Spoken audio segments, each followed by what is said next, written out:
So in the meantime, we will go ahead and kick ourselves off here. Today's session is strategic considerations around the SharePoint on-prem penalties.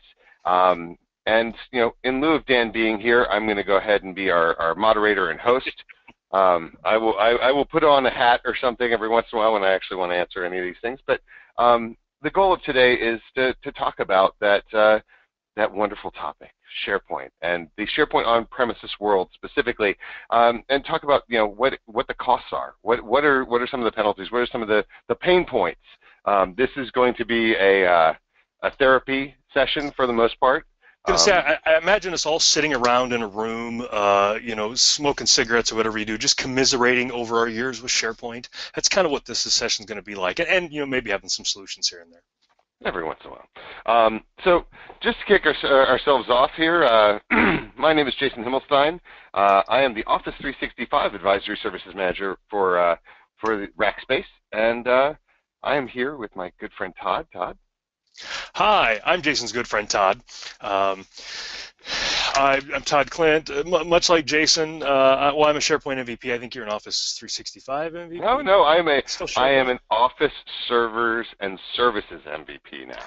They rejiggered all that, so I'm confused. But yeah, so Jason and I work together, been friends forever, and have been in the trenches with SharePoint for many, many years. And so we're kind of doing these two sessions. This one this morning is complaining about SharePoint on-prem. And just so we don't look too biased, we're having a session in, 4 hours from now? Something along those lines, yeah. Where we're going to complain about Office 365. So we're equal opportunity whiners. Don't think that we're going to limit ourselves to whining about just one product. We have two of them. But the reason for this is to kind of help folks out there that are trying to decide what they want to do. Believe it or not, there are actually people now that don't have SharePoint. What a sad, sad world that would be. So we're going to talk about that, kind of give some people some guidance on how to move forward. So, Todd, as we look at our list of things that we selected to have a conversation about, just for those of you who aren't aware, Dan wrote a wonderful white paper that is the premise of the conversation that we're having today. So we're going to take snippets from that and sort of talk to these pain points. The first one, talking about technical. Sorry, go ahead. Well, let's jump in quick. So Dan also had some poll questions, and I think let's throw one of those out because I think one of them was very germane to what we're going to talk about. So I think there's a poll question. I think Lyman can do those. There we go. Yeah. So what is currently your biggest challenge with SharePoint? We're talking about SharePoint on-prem, and since we don't have a chat room, which is really kind of limiting, go ahead and vote for that, and we'll see the results for that in a minute. And then if you do have any particular comment, you don't have to form it in the form of a question. You can put a comment in the question thing, and we will see. So this is fun for those of us who are organizers for this. We're seeing all the little bars move back and forth as people answer the poll. It's very, very futuristic. And I think those of you who are watching the webinar are actually seeing my bookshelf for some reason in the audience view. So that's kind of fun. All right, so we're seeing some votes. I like this list. 87% have voted. I don't know who you 13% are that think you're too good to vote. Man, this is a poll. But get on it, people. Shamed a couple of them. We're up to. It went to 87 and then went back to 80. Went to 89, went back. Somebody unvoted. All right, so it looks like the leader is user adoption, and then mobility, resources and expertise. Yeah, I hope that stays up. All right. So now, Jason. So the reason we wanted to do that is because we're going to try to hit those pain points as we go down the list here. Absolutely. As we start to look at, let's start at the top. We'll go off script here. Dan's not here to yell at me, so we're just going to go off script a little bit. I believe that our web there we go. We lost Todd's webcam, at least I did, but there he is. Okay, I got to have your pretty face on the screen, otherwise people will get upset. I know I would. Yeah. Yeah. So, Adrian, I agree with you. It's hard to pick just one of those topics to choose as your biggest challenge. But with user adoption being the biggest challenge that you have, Todd, what are some of the pain points from a technical perspective that we've run into, around user adoption? So I'm an IT guy. I'm a server nerd, and I have the blessing or the curse that I don't have to deal with, or I don't get to deal with users very much. But it seems whenever I come out of my server room, take my my sweater off, and venture out of the server room, for users, SharePoint is complicated, and it's overwhelming, and it's kind of scary. There's a lot of things going on the page. And that's a very valid thing. So the litmus test I always use is my mom, and whether my mom would be able to do SharePoint. And there's just a lot of widgets and clicking and things that go on in SharePoint that can be kind of overwhelming for folks. And that's been a thing since SharePoint. I'm going to say 2007 maybe, but maybe even before that. There's just a lot going on. And so one of the things that we see from a technical standpoint with that is companies trying to do some branding and things like that to make that interface look better, take things away, add things, make it more homey, and part of that then becomes the technical debt. That's one of my new phrases now is technical debt. So I warn you now, I will overuse that horribly for the rest of the hour. But the debt that comes along with altering CSS, altering master pages, and where that's inherited from and where it's not inherited from, and what impact that has on upgrades and things like that. I've done a lot of SharePoint upgrades over the years, and the branding piece. It seems like every version of SharePoint, Microsoft's like, we've got good news. Branding's completely different this time around. Nothing upgrades. So that becomes an issue too. Well, one of the issues that I've run into from a technical difficulty perspective around user adoption specifically is, how many of you out there have heard this one before? SharePoint is so slow. It's just so slow. I can't do anything. It's so slow. Anybody out there? I've never heard that. No, I know. People say SharePoint's slow. Occasionally, we get that as as an issue. The problem that we run into with SharePoint on-prem a lot of times is exactly what you're talking about, Todd. Customization. It's not just with the branding, it's with all of the development that people try and do on top of SharePoint, thinking that SharePoint is a development platform. Very much it can be, but you're going to pay that penalty, that debt, as you referred to it, the penalty of dealing with the page loads and people forgetting to go and close when they close a web part and not deleting a web part off of a page and things of that nature. It's like, how do you get people to actually say yes to SharePoint? Make it fast. Have it be as simple and out of the box as it possibly can be. One of our colleagues, Laura Rogers, talks about what you can do out of the box with SharePoint all the time, and frequently she'll yell at me because I tend to customize some of my sites, especially in Office 365. And but it's one of those things where you look at it and say, how do I keep it simple? How do I make it so that which Microsoft has done to improve performance with the latest revs of SharePoint, especially as we're looking at 2016. How do we take advantage of those things? So that's one of the things that we can do, is look at ways of customizing without custom code, so to speak. Don't let developers into your environment is basically what I'm saying. Never. Yeah. So we're getting some nice comments here in the chat. Yes, Todd does have a stormtrooper in his background. So I wanted to comment on this. So this machine, I've got this over here. This is my official Rackspace image, and this is the official Rackspace background on our machine. That's how cool of a place that I work at. Stormtroopers, and on our machines. That's what my background is. So, yep. Yeah, I did away with that one pretty quickly. It is a neat place. I do enjoy every once in a while some of the new branding that comes out. But today is not Star Wars Day. That was yesterday. Today is Back to the Future Day, October 21st, 2015.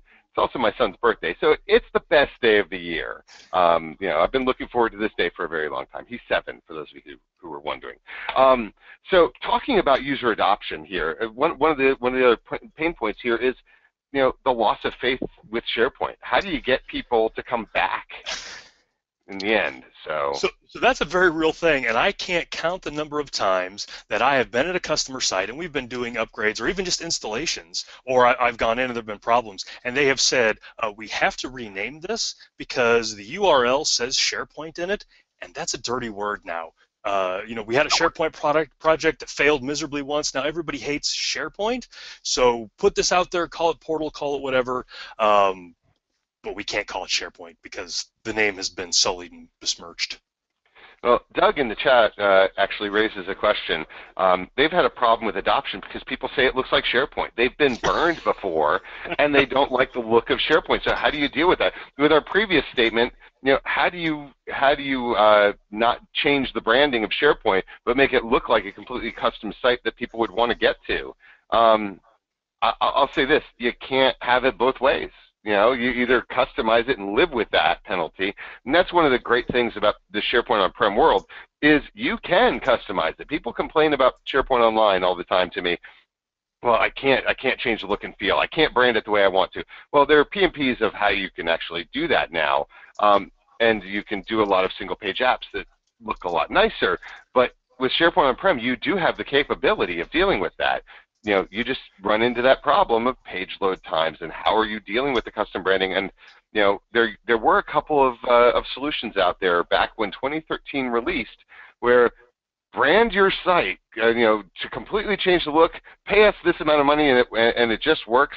And all of those have seemed to disappear off the face of the earth. Yep. So yeah, also one of the first things that people say when they get SharePoint is, can we make this not look like SharePoint? Which is sad and all that. But talking about Office 365, and that's, again, 4 hours from now we're going to complain up one side and down the other about Office 365. But excuse me, the fact that the company that writes SharePoint is also now a company that hosts SharePoint, has presented a lot of things. The product has changed because of that. And two of the main things that Microsoft is worried about with SharePoint Online and Office 365 is stability and security. And those are obviously two very important things, but they are very visible where they're at. And they have, hordes of terrible, rotten people trying to do horrible things to their online properties all the time. People who are just awful people. Their mothers don't even like them. They're so bad. And so one of the things to give Microsoft's, SharePoint Online more stability is, like Jason said, they've removed branding. You just can't do a lot of that branding. And I think that speaks to them recognizing the problems that branding causes because they've chosen not to allow it. So you can't, impact the stability of SharePoint Online because, if you've got a SharePoint Online site and you do some branding and it doesn't work bad, you scream at Microsoft, and they can't push anybody else because they write it. They can't say it's the hosters because they're hosting it. They got nobody to point the finger at, so they took that out. So I take that as a sign. So to that point, we one of the other points in here that we were talking about with the poll is about the resources and expertise that it takes in order to actually keep SharePoint up and operational, and the costs of that. As we take a look down the line, with 2016 coming out, the more we continue to proliferate SharePoint in our environments. I was meeting with a customer yesterday, Todd, at our experience center in the castle, who made the statement that he put on hold a SharePoint migration project, completely put it on hold for right now because he's looking down the road and seeing 2016 and trying to figure out, should he invest the couple of $1 million it's going to take to upgrade not only his SharePoint implementation, but also the skill set for the individuals that it's going to take to actually run SharePoint. So as we take a look at it, what is your experience in that space around people having to upgrade their skills and having to deal in that world? Yeah, that's a very real fear. As a SharePoint guy, so I was an internal SharePoint guy for a few years, and then I became a SharePoint consultant.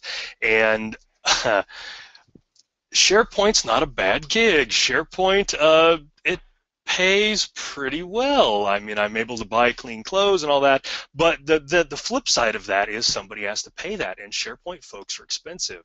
And there's just, for whatever reason, the pool of SharePoint folks that these people are trying to purchase has never gotten to oversaturation, so it's never gotten super cheap. It will eventually at some point.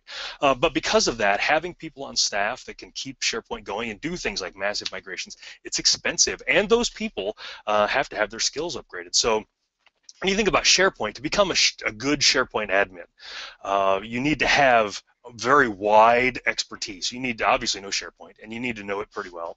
SharePoint sits on top of IaaS, so you need to know that pretty well. Pretty dependent on Windows, can't install it on Linux or anything like that, so you need to know Windows well. There's AD components, there's identity components, there's security components. So for somebody to be a well-rounded SharePoint admin, they have to know all these things. SQL's another big thing that people have to be able to do well with. So it's not enough for this person to come in and at that point in time be the right person for SharePoint at that moment. But then as all of these products are moving at different paces and new versions of SQL come out and Windows gets revved and security, all these things happen, and your SharePoint guys have to stay on top of all that, and it can be expensive and it can be tough. And SharePoint guys can get whiny, and that's that causes some problems too. Yes, it does. So, Todd, that brings up some good questions, some good statements there around the upgrade path for our skill sets as SharePoint IT pros. As we take a look down the road, with 2016 being the hybrid wave of SharePoint, I've heard a lot in the community of the SharePoint IT pro's job is dead. Oh, we're finished. Go ahead and hang your shingle to go be a barber or whatever you want to do. I need a beard trim. I know my mother keeps telling me, but find something else to do. Go look at identity. Go look at other things. What's your take on that? Because I know I have one. But I know you do too. And then, Mike, we're going to get to your question here in just a minute about branding being dead as well. So, yeah. But Todd, what do you think about that? Well, so I think a couple of things. So I've been an IT pro forever, so like 20 years now, which is almost impossible to believe. And my skill set moved around. You look so young. I mean, I know, and it's because I act immature. I think that's the secret to my youth. There you go. Yeah. So I was an Exchange admin for a while, and a Windows admin for a while, and a SQL admin for a while. But I kind of fell into the SharePoint thing, like 12 years ago, something like 12 or 13 years ago, and got really comfortable. And the SharePoint was just starting out. It wasn't mature yet, and there was a lot of room to grow inside of SharePoint. And then SharePoint kind of matured around SharePoint 2010, SharePoint 2013. And I remember before the SharePoint conference, I think in 2012, I think is when the last one was. But I remember we were all really nervous about what was going to happen to SharePoint. And I remember back then, like 2 or 3 years ago, being really terrified about what my career was going to do, because I can't cut hair, I can't cook fries very well, and I always forget and put pickles on people's sandwiches. So I don't have a good career in fast food. I thought I was just going to end up starving to death and all that. But then, this hybrid thing started happening, and I started seeing other opportunities. So I don't think that the IT pro's job is dead, not by a long shot, but I think right now we're sitting at a time where there's more change than there has been the previous 5 to 10 years for SharePoint admins. So for me, one of the things that I've really embraced and really started getting excited about is identity. It's one of them that you brought up. And the reason for that is because I see the hybrid future now. Like 5 years ago, Microsoft said, hey, look at the shiny new Office 365 thing. Put everything in Office 365. And everybody went, no way. The Office 365 wasn't mature enough, and putting things in the cloud just wasn't something people were comfortable with, and so it wasn't something people could do. It wasn't feasible. But now Office 365 is a great product. Azure is a great product, and now SharePoint understands hybrid, so people don't have to go all or nothing. They don't have to be 100% on-prem and 100% in the cloud, and so now that's a thing. And for any of that hybrid to work, identity has to be in place. And as you know, you and I have worked on a bunch of identity projects in the last few months. That's something that I've really jumped into, and figuring out what works best and how to get things from Windows Active Directory to Azure Active Directory and bolting things together. So I don't think the IT pro's job is dead. It's just changing, and we need to embrace that. And one final thing, I was at a technical conference at Rackspace a year ago, and one of the guys there, Van Lindbergh, did a keynote, and one of the things that he talked about was everything that we do now as technologists will be a commodity in the near future. Everything that we do now will be replaced by a script within our careers. And he made the mention of, think of all those Linux admins you knew. He's like, if you've been in the industry for a while, in the late 90s, Linux admins were gods among men. If you could install Linux, you could command your price, and you could go in and punch the CEO in the face and they wouldn't fire you. And now my mom could install Linux. It's just not a big deal. And so all of those things that we used to have to be super technical for are getting easier and easier. So the reason I say that is us SharePoint folks have had the luxury of being able to stick around and not be pushed, but it's going to happen. No matter what we do, SharePoint, Linux, whatever, it's going to happen. Yeah, I agree with you. I don't think the SharePoint IT Pro job is dead. If anything, it's just getting stronger. For those of us who are willing to take the next jump, you have to learn PowerShell. You have to understand identity. You have to take a look at Office 365 because the on-prem SharePoint standalone, keep it in a box type of concept. Microsoft's trying to say, look at hybrid. At the moment, hybrid is the new black. Or is the new orange. Today, by the way, is Orange Day. I need to mention this. Today is Anti-Bullying Day. So wear your orange. I got mine on. I always wear orange, but that's just me. But so with orange being the new black, hybrid is the new orange. But with that said, as we take a look down the road at the pains that come with that, as we're trying to understand the penalties that come along with how do I keep my on-prem SharePoint world, the more you start to look at it with the Cloud Search Service application, with going and trying to take advantage of any of the Office Graph stuff, and all of the new things that your users are going to want that's going to help drive that user adoption concept, hybrid is going to be the thing that's going to make that easier for you. Keeping an on-prem world, but also looking at the cloud and saying, what are the workloads? I'm going to steal a line from our friend Dan Holme, who hopefully will join us on the next one.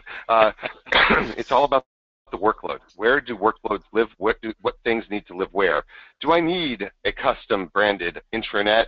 Maybe not, but maybe I need some custom branded SharePoint single-page applications to make things easier for my users to fully understand, lay it out exactly the way I want it. Maybe I don't want everything to look like SharePoint, but some things need to look like SharePoint because I don't need to spend the money to customize them. So as we start to head down the road, taking a look at what things should live in what places and where your IT spend should really go. Is it the pure administration side of things, and with hosting in either Azure or our employer, or going after it, keeping it just wholly on-prem, and then going up to Office 365, federating with Azure Active Directory and all of those things. The costs to those are not insignificant, but as an IT pro, I look at it and say there's a huge opportunity here for me to broaden my skill set. I have an amazing base. I've been doing SharePoint since 2007, been doing Exchange since 5.5. I understand these concepts, and as I look at it and broaden across the Office system as it is, how does my company or my next company take a look at that and say, here's the investment that we're looking to make. If you're making the investment in yourself in the right way to learn and to grow, this is a long-term career that you absolutely can have in this space. So I want to answer Michael's question here. Michael, we don't have your full last name, so I'm just going to call you Michael Ch, because I'm assuming that there's more to it than that. But Michael Ch asks, going back to Todd's previous statement, is branding dead? And my answer is no, branding's not dead. Branding just needs to be more selective. Where are you putting that branding? Don't put branding across an entire SharePoint farm anymore. It's certain things, collaboration sites can look like collaboration sites. That's an okay thing. If you're trying to do a custom branded intranet, okay, that belongs on-prem. That's a really good use case for SharePoint on-prem. You're going to pay these penalties, like Todd had mentioned and like I've talked about as well, of the performance things that you're going to have in there. But if you scale your farm properly and you have a great business justification for it, I see it as a fully viable option to still have a custom branded intranet that companies will continue to leverage and continue to use, and that they drive adoption through those things as well. Todd, do you have any thoughts on that topic? So branding is mostly just terrifying to me because while I'm not colorblind, I might as well be colorblind. I can't match anything. If everything didn't go with blue jeans, I wouldn't be able to dress myself in the morning. I don't know if you guys remember, so I grew up in the 70s. There was this line of clothes, Garanimals. where little kids could match their shirts and pants by matching the, if you get two giraffe, giraffe shirt and giraffe pants, it all goes together. I made, liberal use of that. So branding is always scary because I can't do it worth a crap, and so maybe that's why I talk people out of branding so much, is because if they ask me any questions about it, I'm just going to look even dumber than I already look. But I think with any kind of change that you make to anything, so we're talking branding, we're talking custom code, anything with that, anytime you deviate from how it looks out of the box, you got to understand the implications down the road. There's a cost to that. There's an opportunity cost to it. And as long as you're good with that and the opportunity cost isn't too high, you're probably okay. But what I don't want is somebody who's went out and bought, John Ross and Randy Driscoll wrote a really great branding book for 2013. Very shiny, very glossy. Very colorful. It's really pretty. It's got waffles in it, yeah. So what I don't want is somebody who's bought that book and read it cover to cover and just super excited about branding to run out there and brand every SharePoint site they can get their hands on and have, snowflakes follow the cursor and all that kind of stuff. I don't encourage that, but in places where it makes sense, yeah. But again, just understand there's a cost to it. So, Adrian, you have now asked my favorite question of the day so far. I'm going to go ahead and read this off. What about needing SharePoint on-prem when other Microsoft services, i.e. Exchange, are in the cloud? Feels like Microsoft is forcing SharePoint into the cloud when any other service is in the cloud. Adrian, you get my undying love, because I can't give you anything through a webcam here, but really appreciate that question. That's a great question, and it's a question I have to deal with on a very regular basis. But before I answer it, Todd, do you have a desire to take this and answer it first, since this is your special hour? Well, I feel bad because you've handed all these over to me, and I feel like I've said all the things that you're going to say. But fortunately, neither you or I are ever unable to talk, so it'll be okay. So Adrian, that is a very important question looking forward, because it does, Microsoft's guidance and view on the cloud has changed over the last 2 or 3 years. I would agree that 3 or 4 years ago, their whole message was everything to the cloud. Everything inside of SharePoint go to the cloud, and then that means Exchange to the cloud, and Link to the cloud, Notepad to the cloud, everything to the cloud. I would say that Minesweeper is now in the cloud as well, by the way. Minesweeper as a service is brilliant. I love it. But they've realized that just doesn't make sense for any of their customers, most of their customers, and so they've softened that stance and they've moved to more of a hybrid picture now, which again, we've talked about that a little bit. But what that offers now with a hybrid is you can mix and match what you've got going on. So Jason works mostly with Office 365. I work mostly with SharePoint on-prem. But once we get to this identity thing that I've been talking about so much on this call, once you get that identity piece figured out, you can mix and match. You can have SharePoint on-prem and Office 365 email, or Exchange on-prem, SharePoint Online, or even, and this is an advanced move, you're going to want to be hydrated, you're going to want to stretch before you do this and make sure that you've got your emergency contact in your phone. But you can even have some SharePoint Online, some SharePoint on-prem. You can have Exchange on-prem and some of your mailboxes in Exchange Online. So those concerns about being forced all to the cloud or out, while that was kind of an issue in the past, it's not an issue these days, as long as you get that identity piece and understand all that. Ditto. So, I just to literally reiterate everything Todd said, it's when I got to Rackspace almost 6 months ago now, I need a 6-month flag, by the way, Todd. We need to order that for me. It was the first thing I did when I walked in the door. Todd and I, as he mentioned earlier, we've been friends for years, and the first thing I did on one of my first days at Rackspace was call up Todd and say, so what are we doing about identity? This is going to be big. And he goes, I know it's going to be big. What are we doing about it? So that's where our webinar series on IT Unity, which we've done all 3 parts of 3, but we haven't done part 4 of 3 or part 5 of 3, which we keep threatening to do. And putting those out there. But identity is the hub. So when you actually get into Azure AD and you're synchronizing your identity, it becomes a lot less important where things live as far as their physicality. It's about the service and what things are you taking advantage of. So I would not want to do BI on-prem at this point for the most part. I want to take advantage of the Power BI services because Microsoft has the elasticity in the Power BI service to be able to crunch all of the numbers that we're dealing with and trying to make sure that we're doing the right things. You know, when it comes to branding, that is where things sort of get a little tough, you know? How do you make things look the right way? And that's where if you're separating out and saying, team sites, I want those to be up in SharePoint Online because I want to be able to take advantage of quick spin, be able to let the, you know, leverage all of the new groups functionality in Office 365 and all of those different things. But you know what? I really need departments and I need my intranet to stay on-prem. How do I make it so that people don't notice that things are different? And my argument there is, I don't mind that they know that it's different. It's okay. It doesn't really matter. They're in a team space versus they're in a department space. I want those things to be the differentiator, not where it lives, if that makes sense. But I want to keep like for like in the right places. So it really does, when we take a look at it, the penalties that you're paying for hybrid are a lot lower than the penalties that you're paying for doing things just in one place. Maybe a little bit more expensive, but especially as, you know, end user adoption is the pain point that most people had coming onto this webinar. That is going to drive adoption because they're able to take advantage of in the right time frame, and we'll talk more about that when we have our webinar later on this afternoon. How do I drive things to customers at the right time? And customers being, as an IT guy for a company, how do I give this to my users and make them really take advantage of all of the new functionality and features without having to worry about rolling upgrades and things like that? So that's my answer to that one. So we have another poll question, and Adrian's question leads us into that. So Lyman, can you spin us up our second poll question?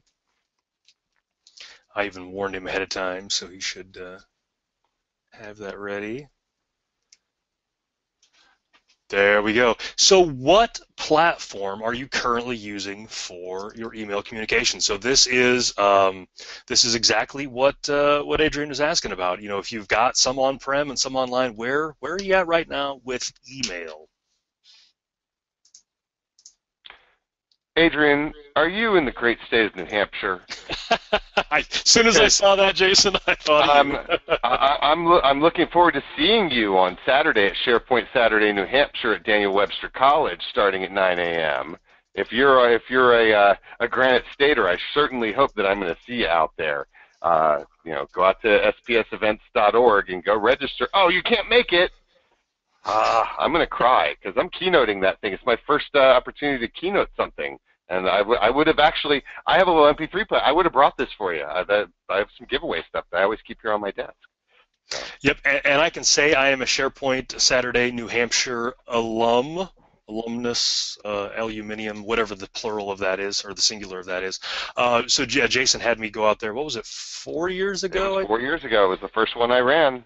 Yep, and that was a great time. I'd never been to New Hampshire before, and I've never been there since. But it was it was great. The thing that I thought was awesome about SharePoint Saturday New Hampshire, there were many things. A couple of funny stories though. At the speaker dinner the Friday night before that, myself and Sean McDonough, and I don't remember if Jason was at the table at that time or not. We're talking about speaking publicly and doing this kind of thing.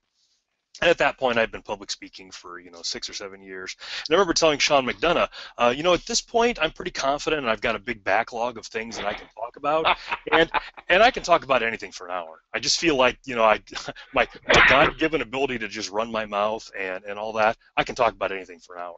And so we were talking about that. The next morning, the very first slot was like at 8 o'clock, and Jason comes scrambling up to me, sees me standing there. He's like, oh my God, can you do this session? And I can't remember off the top of my head who it was, called in sick. Can you do their session? And I'm like, I had to open my mouth. I had to say something. So fortunately, it was a session on what's new with SharePoint 2013, and I was well versed to do it. But yeah, that'll teach me. The other thing was for the speaker gift, Jason gave us all heavy parkas, and it is awesome. I use that parka all the time. Yeah, I'm taking that one with me this weekend. Yeah, that was my first one. We're actually having the 5th annual SharePoint Saturday in Hampshire. I didn't run the first one. I've run every one since with a wonderful team of folks up there in Nashua. We were at UNH for the first two. So to Catherine's question, it doesn't include hybrid. on the poll, that you can just put that one in under other for anybody who had put that in. But I agree with you. Hybrid is definitely one that's a key there. So Todd, I see most of our folks are still using Exchange on-prem, and I guess part of my question is that more because folks have not don't trust the cloud yet, or is it more because the federation with on-prem from an email and SharePoint perspective and Link on-prem, because most people that are doing it still on-prem probably haven't moved to Skype for Business fully.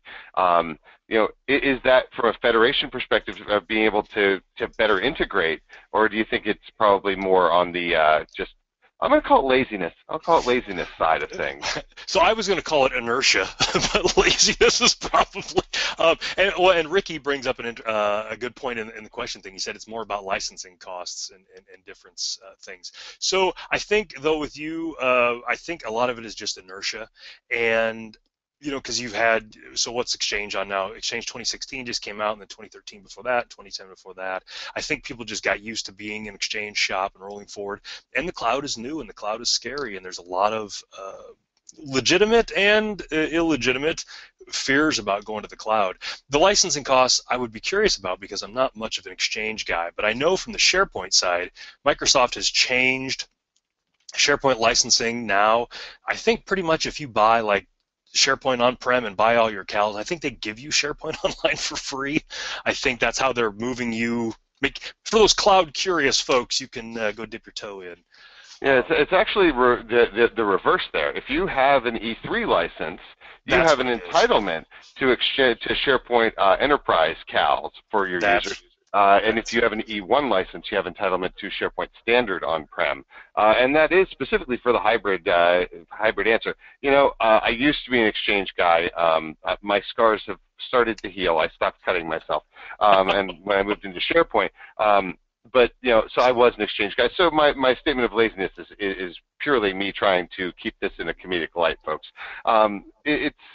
A lot of folks are still on SharePoint on-prem from the perspective of, if it's going to cost me, $20 per user per month to have Office 365 to have my email up there, what's the full cost of me having the Exchange on-prem? If I have 20,000 mailboxes, that cost gets pretty high. And as I look at my enterprise agreement, that truing up becomes a difficult conversation to have.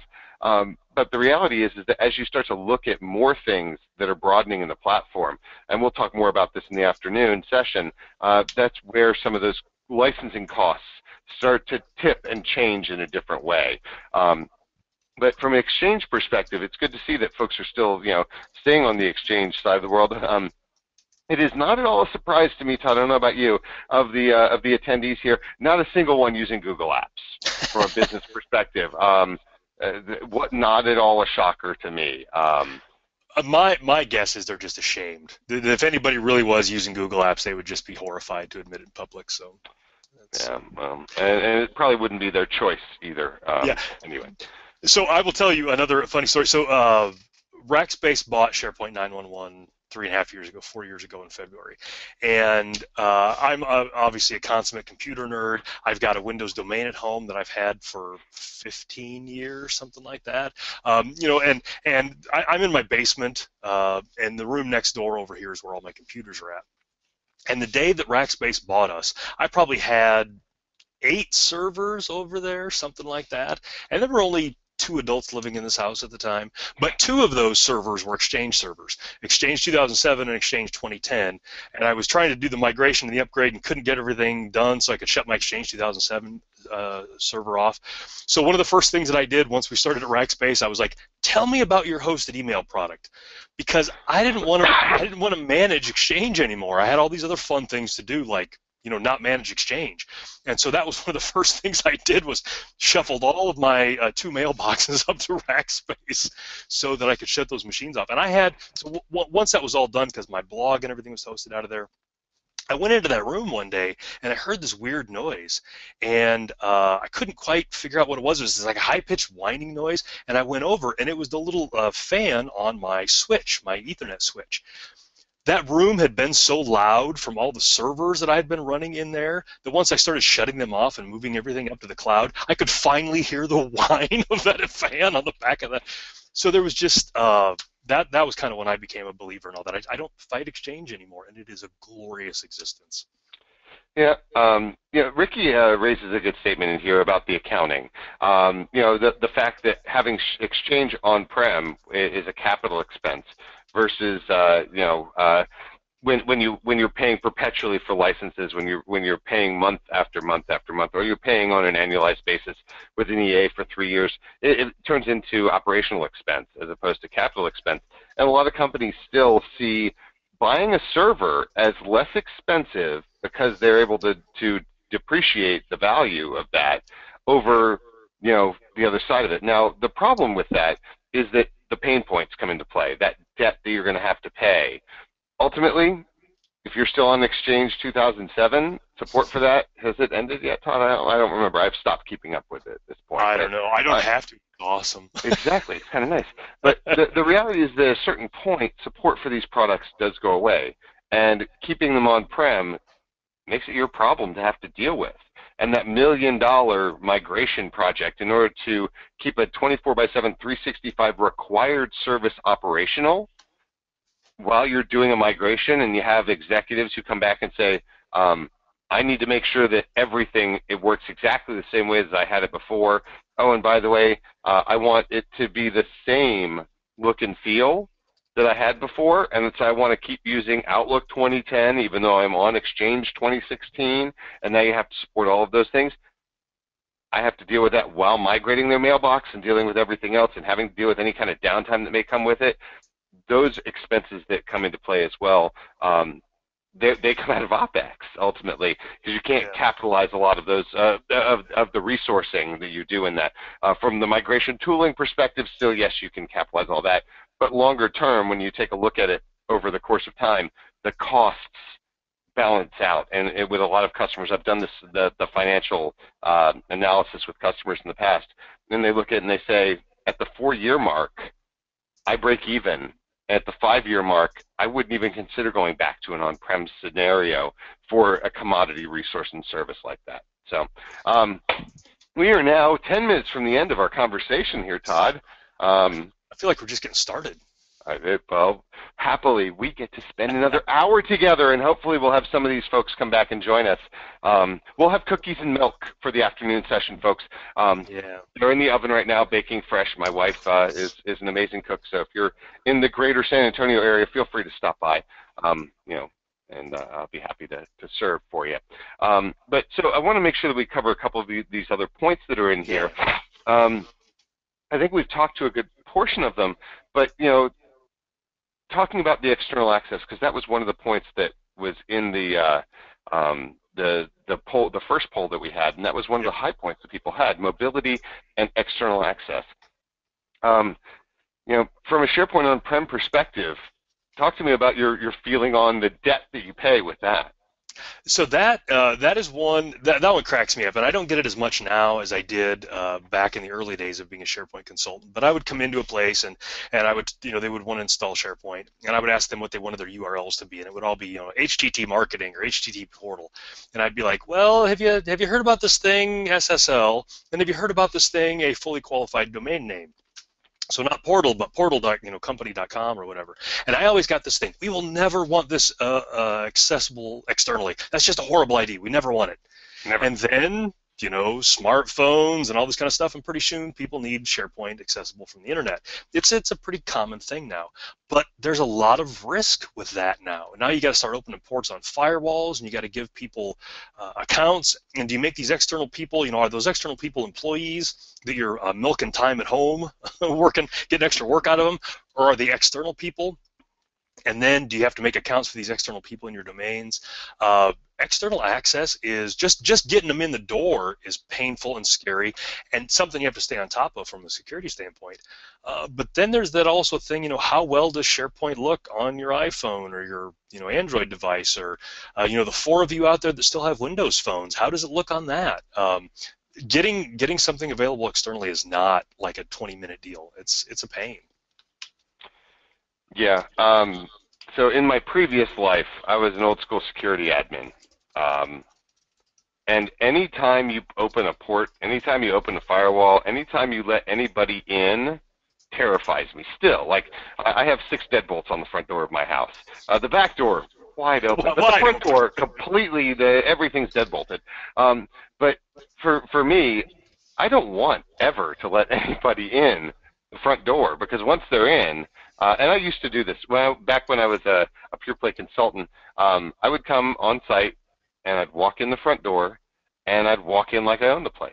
And I would walk and try and find the furthest bathroom I could from the front door, go to the restroom, then come back to the front desk, and count how many unlocked computers there were as I did that.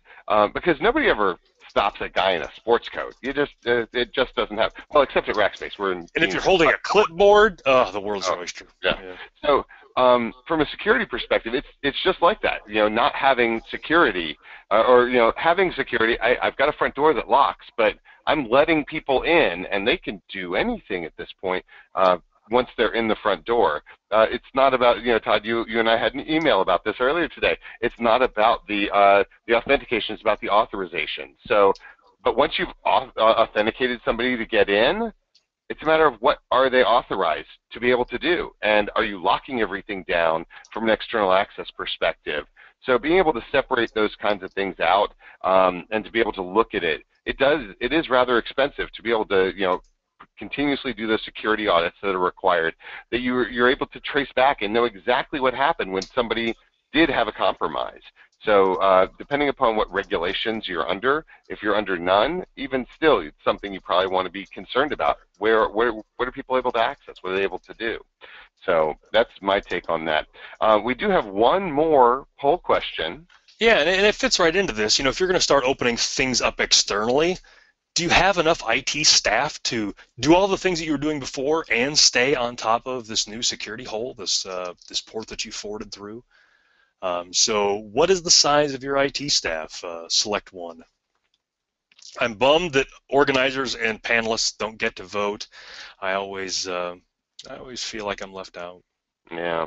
I'm logged into 2 other computers just so I can try and rig the voting. That is genius. Yes. Why didn't I think of that? I'm actually in as Sherman Wu and Lori Gowan. Those are both ridiculous, phony names. Yeah. I can't believe they didn't just stick out. I thought about using Mark Chrisman, but he actually showed up, so I never think about Mark Chrisman. Never happens. So it looks like we've got some big organizations. Some little ones kind of got the upside down bell curve thing going on. So that's and the security bit is, we just got a couple of minutes. One of the things that I like to hit when I'm talking to folks about hosting, so I don't know if you guys have noticed, this has all been a very subtle Rackspace themed thing.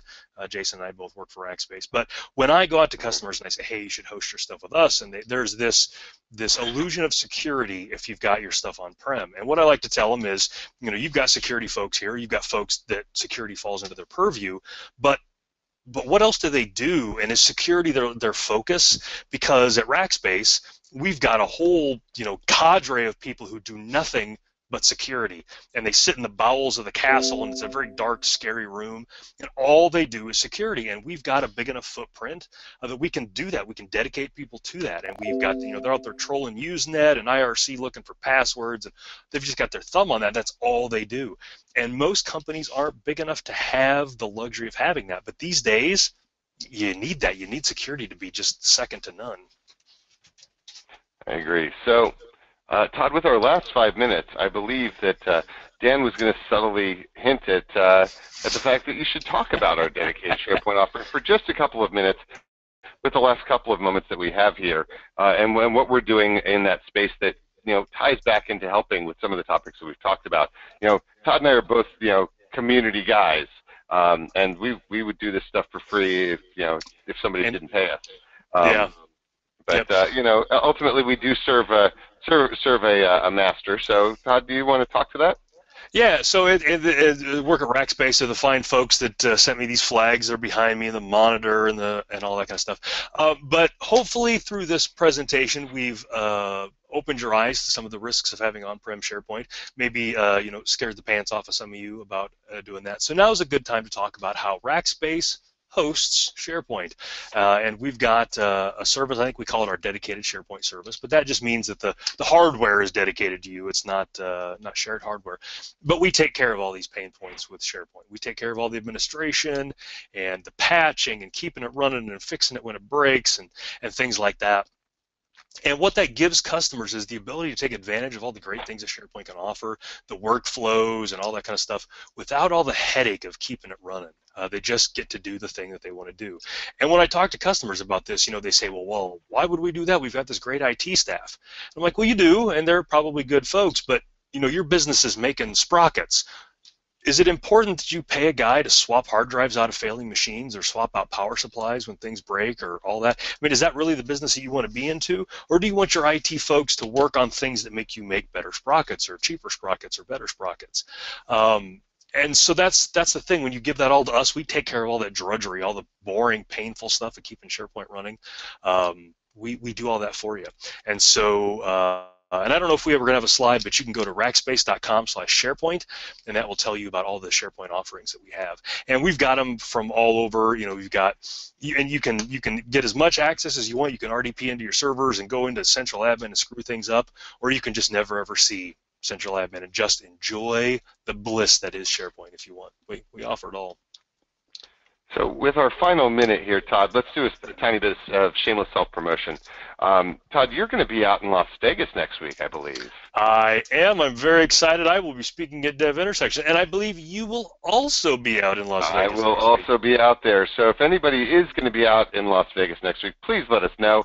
Come by. Todd loves hugs. He really does. Please be sure to come by and visit us. It's going to be a great time. I will be in New Hampshire this weekend. And then I will also be in Chicago along with the Lori Gowan in the beginning of December at another SharePoint event. So, and Monday nights, for those of you who don't know, Todd does this little netcast thing at 8:30 Central Time, I believe. Todd, is that correct? That is the time, 8:30 p.m. www.toddklindt.com/netcast, I believe, is the URL. Yep. So if you have an opportunity, come out and cheer him on in the chat room. I like to heckle, but that's just me. But with that, I think we're going to go ahead and wrap up right here on time. So thank you guys for joining us. 3 hours, folks. Put it on your calendar. We're going to be back, and in 3 hours, we're going to complain about SharePoint Online And have cookies. So cookies thank you. See you guys.